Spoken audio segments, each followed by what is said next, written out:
Greetings, fellow Earthlings, and welcome to a slightly overcast California morning.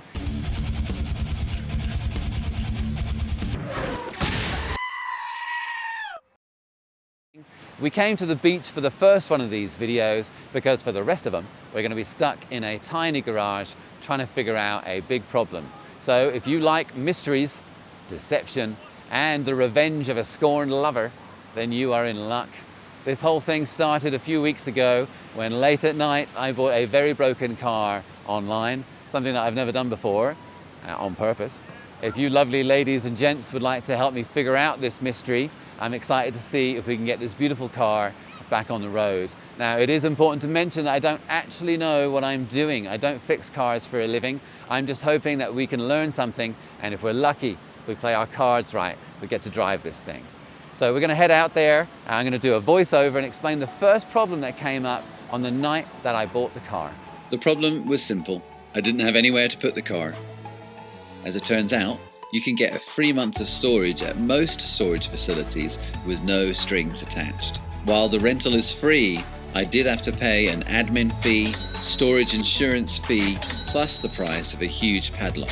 The final total for my free month of storage? $56. In this case, I went with Cubesmart Storage. They were very accommodating, and as long as I am out of here by 10 p.m. this evening, the free storage hack will have worked. So let's take a look at what the next few weekends of my life will be like. I present to you a very broken 2001 Porsche 996 Carrera in silver with a black interior. And so it's very broken, but it still kind of looks pretty. And let's take a look at some of the details on there before we move it out and take it home. In the last month, I haven't done anything with this car, with a couple of exceptions. One thing I did do is take the battery out.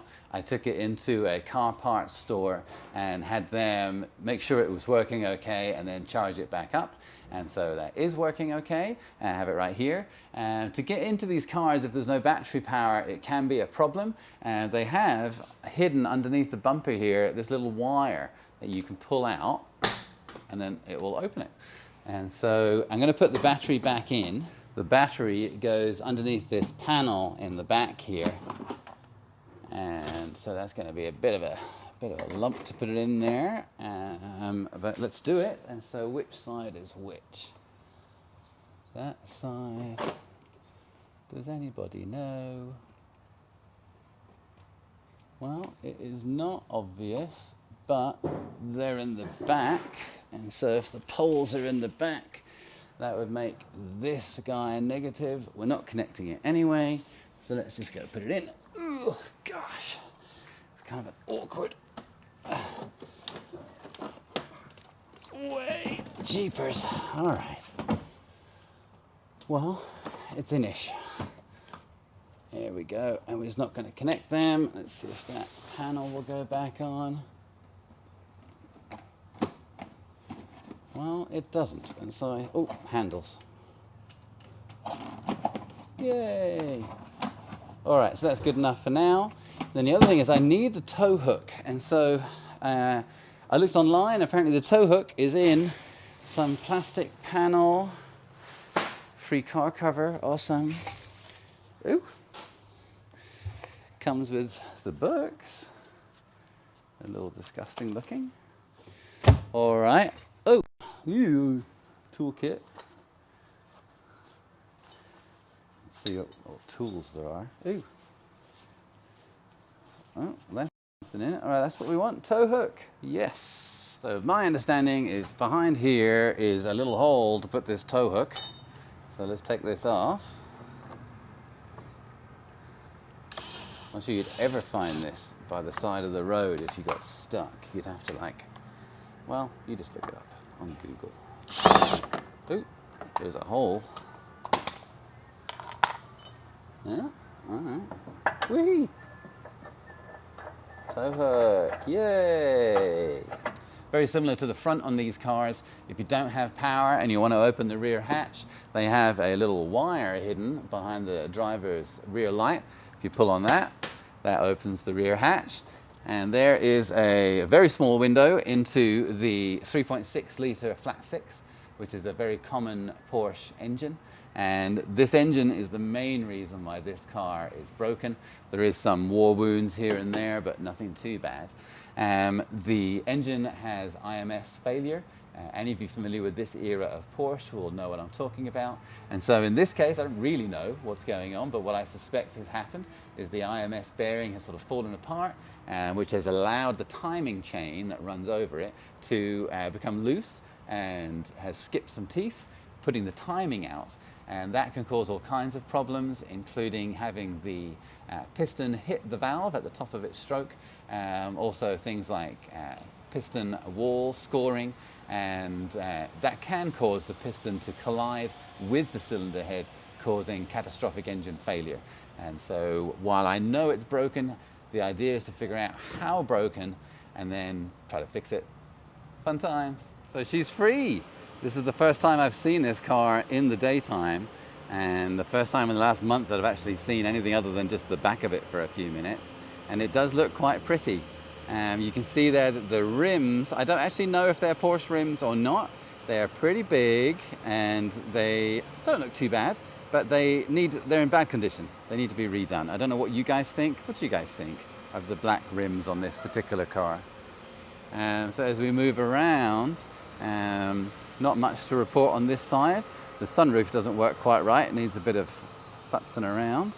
And if you look on the back, there is a crack in that light, which is not a surprise. But over here, that is some wonderful graffiti. Somebody got very upset with a previous owner of this car, and I wonder what that says. Do you guys know what that says? I don't know. This car does need paint anyway, so I'm not going to stress about it. That's just something that has to get taken care of.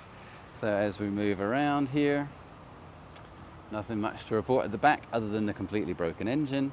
Over here, this got a biff in a car park or something at one time, so the light is dead, and that bumper needs to be repainted, which not that big a deal. The car's going to get repainted.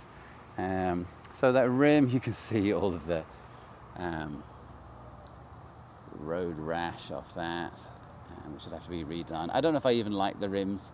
Might just put some regular old Porsche rims that came with the car on there. If we look here, here is some more graffiti. I wonder what that says. What did this person do to deserve that? It doesn't even look like English. What does that say? Anyway, we move along, and with those rims, this one is missing the cap. I don't even know what kind of rims these are. If you guys know, please tell me. The sizes on them are pretty big. I know the tires don't match, but this one's a 235 35 19. I know they didn't come with 19s from the factory. Now what does this say? This one is 285 35 19. So that's pretty monstrous. Let's have a look at that thing. Wow. All right. So that's it. Let's see what we can do to make this baby look nicer. So here comes the cavalry. Angelo's Towing, AAA. I probably should get out of the way. And then I do have my friend Raymond to help with some of the pushing and shoving. Raymond is very good at that.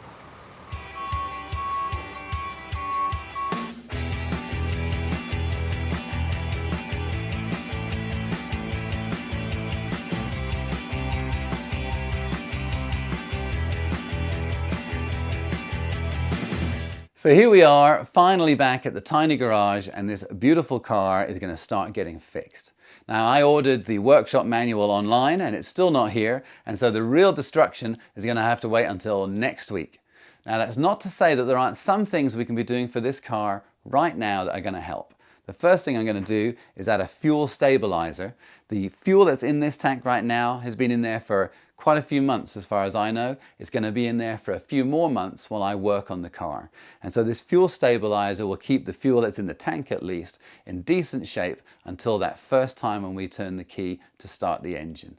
Now, we need to know how much fuel is in there in order to know how much of the additive to put into the tank. And to do that, we need to connect the battery and check the fuel gauge. When I threw this battery in earlier today, it wasn't obvious which one of the connectors was for positive or negative. Looking at it now, I mean, yeah, there it is, a little plus sign. I expected it to have some big red plastic thing on it, but it doesn't. So there's positive. Going to connect this small vent hose as well. There's the negative, which actually I can see is connected to the chassis, which is a good sign of a negative cable. Plug that guy in. CD changer is on. Now, I did make up this little plus sign so that for myself, and for in the short term at least, any future humans will be able to obviously see that this is the positive connector. Anyway, let's go see the fuel gauge now. So here we are finally in the car, and the gauge that we're interested in is right over here. That is the fuel gauge. So I'm going to put the key in the ignition here, and let's try not to turn it to start. That's one click on, and then 2 clicks. Oh, it's alive. There we go. And so it's on 3/4 of a tank. It has no oil. So let's go work with that. So the first thing I notice is that this thing is not very Porsche-like. So for the now, I am going to just ram a cloth in there, which is also not very Porsche-like, or perhaps it is. So we'll open this guy up here. Oh my gosh, so it has a huge string on it. Okay, okay, supposed to hang on there. I guess it does. All right, so with Stabil fuel stabilizer, it says on the instructions you're supposed to put in 1 ounce for every 2.5 gallons of fuel. Now on this car, they're from Europe, and so they have a 64-litre tank, which in American money is just under 17 gallons. Now this car right now, we found out, has 3/4 of a tank, which means that there is about 12 or 13 gallons of fuel in here. And that means 5 ounces or so of Stabil fuel stabilizer. Now I took the liberty of drawing on the side. This entire bottle only has 8 ounces in it anyway, and we're going to be using 5 of them, so we're going to be using just over half of the entire bottle right now.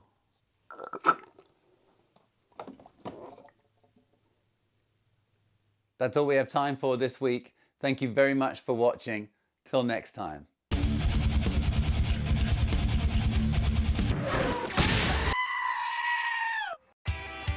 Greetings, fellow. This is this Stabil fuel.